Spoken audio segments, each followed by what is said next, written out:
我听到传来的谁的声音，像那梦里屋檐中的小河。我看到远去的谁的步伐，遮住告别时哀伤的眼神。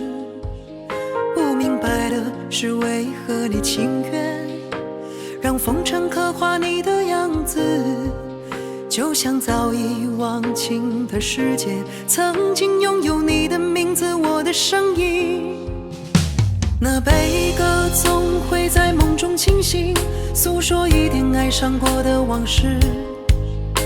那看似满不在乎转过身的，是风干泪眼后萧瑟的影子。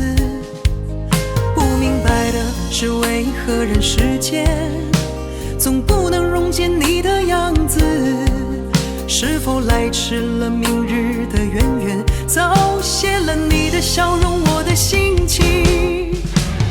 不变的你，伫立在茫茫的城市中，聪明的孩子提着易碎的灯笼，潇洒的你将心事化进尘缘中，孤独的孩子，你是造物的恩宠。